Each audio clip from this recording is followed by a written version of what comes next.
అదే సరే, కానీ అసలు ఈ కోడెడ్ కమ్యూనికేషన్ ఈవేళ బయటపడటం ఏంటి? దీనికన్నా ముందు వచ్చిందా?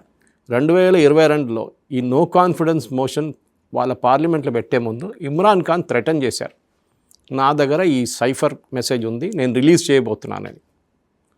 మీరు బిలీవ్ చేయరు, పాకిస్తాన్ సుప్రీంకోర్టు ఆపేశారు, దాన్ని పబ్లిష్ చేయకూడదని చెప్పి. ఏది ఒక ప్రధానమంత్రి, ఆయన ప్రధానమంత్రిగా ఉన్నప్పుడు నా దగ్గర వచ్చిన ఒక అఫీషియల్ కమ్యూనికేషన్ రిలీజ్ చేయబోతున్నా అంటే పాకిస్తాన్ సుప్రీంకోర్టు, అప్పుడు తెలిసిపోతుంది వాళ్ళ సుప్రీంకోర్టుకి ఎంత పవర్ ఉందో అని, ఆర్మీ తీసుకొచ్చి చెప్పి ఉంటాడు, రై స్టే చేయాలంటే స్టే చేసేస్తారు వాళ్ళు. అంతే, బుట్టోని ఊరు తీసిన వాళ్ళే కదా వీళ్ళు, అంతే వీళ్ళ సంగతి అంతే. యుఎస్ సుప్రీంకోర్టు అంతే వాళ్ళు పాకిస్తాన్లో, నీ నామకే వాస్తే.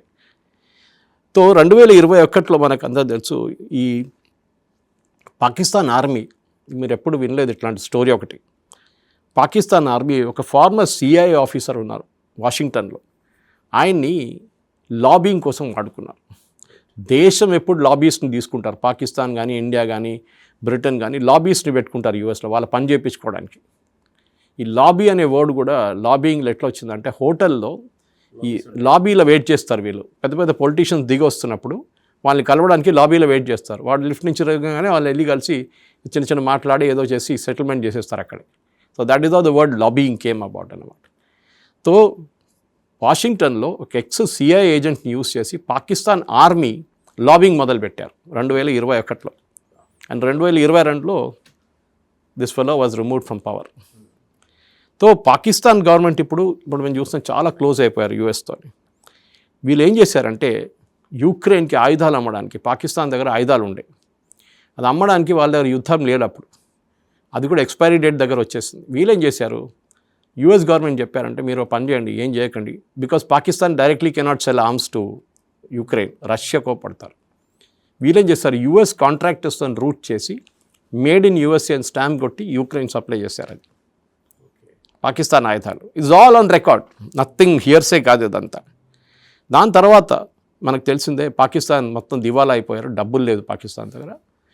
ఇదే యుఎస్ గవర్నమెంట్ ఈ షరీఫ్ గవర్నమెంట్కి ఐఎంఎఫ్ ఇంపించారు. నేను ఎప్పటి నుంచో చెప్తాను, పాకిస్తాన్ డెమోక్రసీ ఇది. గెలిచిన ప్రధానమంత్రి జైల్లో ఉన్నాడు, ఓడిపోయిన ప్రధానమంత్రిగా ఉన్నాడు. ఓకే, అంటే ఓడిపోయిన క్యాండిడేట్ ప్రధానమంత్రి అయిపోయాడు, గెలిచిన క్యాండిడేట్ ఏమో జైల్లో ఉన్నాడు. ఇది పాకిస్తాన్ డెమోక్రసీ స్టైల్ అనమాట. సో ఇప్పుడు మీరు మొత్తం తిరిగి వచ్చినప్పుడు ఐఎంఎఫ్ లోన్ వచ్చేసింది, అన్నీ వచ్చేసినాయి పాకిస్తాన్కి. Asim Munir is his favourite man. ఈ ఇరాన్ నెగోసియేషన్లో అసీం మునీర్ని వాడుకుంటున్నారు. ఎందుకు అంటే ఇది reason is Shahbaz Sharif only నామకే. పాకిస్తాన్లో వాద్దేవన్ గారు ఎప్పటి నుంచో, ఇప్పుడు కాదు, right from the time of the formation of state, పాకిస్తాన్లో ఆర్మీ నడిపిస్తారు దేశం. ఎప్పుడు అంటారు, పాకిస్తాన్లో there are 2 A's which run the country, army and Allah. అంతే, వాళ్ళ వైపు అంతే ఉంటుంది. They are sharia based country. వాళ్ళ దగ్గర ఆర్మీ లేకుండా ఒక గవర్నమెంట్ ఒక్క రోజు కూడా పవర్లో ఉండలేరు. షబాజ్ షరీఫ్ని రేపు పొద్దున కావాలంటే తీసేస్తాడు అసీం మునీర్, అంత పవర్ ఉంది ఆర్మీకి అక్కడ. చూసాము దీనికన్నా ముందు బెనజీర్ భుట్టోని ఎట్లా చంపారో, దాని ముందు జుల్ఫికర్ అలీ భుట్టోని ఎట్లా ఉరి తీశారో, ఇదంతా పాకిస్తాన్ హిస్టరీలో ఉంది ఇది. ఓకే, ఎక్కడ పర్వేజ్ ముషర్రఫ్ని దేశం నుంచి బయటికి పంపించారు. దాని తర్వాత even though he was an army chief. Zulfiqar Ali Bhutto ఉన్నప్పుడు ఆయన పారిపోయిండు లండన్కి. బెనజీర్ భుట్టో కూడా లండన్లో ఉంటుండే, ఈ జర్దారీతో లండన్లో ఉంటుంది. వీళ్ళందరూ లండన్లో ఇల్లు ఉంది వీళ్ళకి. అదొకటి కశ్మీర్, మన దగ్గర ఉన్న కశ్మీరీ పొలిటీషియన్స్ పాకిస్తాన్లో ఉన్న పొలిటీషియన్స్కి ఒక రిలేషన్షిప్ ఇది. వీళ్ళు ఏం చేస్తారంటే, డబ్బులు విపరీతంగా ఉంటుంది వీళ్ళ దగ్గర, అంతా ఇల్లీగల్ మనీ ఉంటుంది. వీళ్ళు లండన్లో ఇల్లు కొనుక్కుంటారు ఫస్ట్. అది మీరు యాయా ఖాన్ టైం నుంచి, అయూబ్ ఖాన్ టైం నుంచి, అప్పటి నుంచి వీళ్ళు లండన్లో పెద్ద ఇల్లు తీసుకుంటారు. వాళ్ళ ఫ్యామిలీ అక్కడే ఉంటారు, పిల్లలు అక్కడే చదువుకుంటారు, వీళ్ళు ఎక్కడ చూసుకుంటారు. వీళ్ళు రిటైర్ అయిన తర్వాత అక్కడికి వెళ్ళిపోతారు. నడిమిట్లో సమ్మర్లో హాలిడేస్కి అక్కడికి వెళ్తారు. మన దగ్గర షేక్ అబ్దుల్లా, ఫరూక్ అబ్దుల్లా, ఒమర్ అబ్దుల్లా, వీళ్ళు ముగ్గురికి లండన్లో ఇల్లు ఉన్నాయి. Of course Sheikh Abdullah is no more now, but ఇల్లు అప్పటి నుంచే వాళ్ళకు ఇదే పాలసీ ఫాలో చేస్తారు. వాళ్ళు లండన్లో ఉంటారు. ఇప్పుడు అఫ్కోర్స్ ఒమర్ అబ్దుల్లా ముఖ్యమంత్రి ఎక్కువ తిరగలేడు, కానీ వీళ్ళు మోస్ట్ ఆఫ్ ద టైం లండన్లో ఉంటారు. కానీ మాట్లాడుతుంది పాకిస్తాన్ గురించి, కశ్మీర్ గురించి చాలా మాట్లాడతారు, కానీ వీళ్ళ పని అంతా లండన్లో నడుస్తుంది. అక్కడి నుంచి ఇల్లీగల్ ఫండింగ్ అంతా వీళ్ళకి. So you can connect the dots. ఇప్పుడున్న పరిస్థితుల్లో పాకిస్తాన్ ఆర్మీలో ఇప్పుడు అసీం మునీర్ని ఫీల్డ్ మార్షల్ చేసిన తర్వాత is my favourite man, is my very close friend అంటారు. సో వాషింగ్టన్కి బేసిక్లీ ఈ చైనా ఎకనామిక్ కారిడార్ ఒకటి పెట్టా చూడండి, చైనా పాకిస్తాన్ ఎకనామిక్ కారిడార్.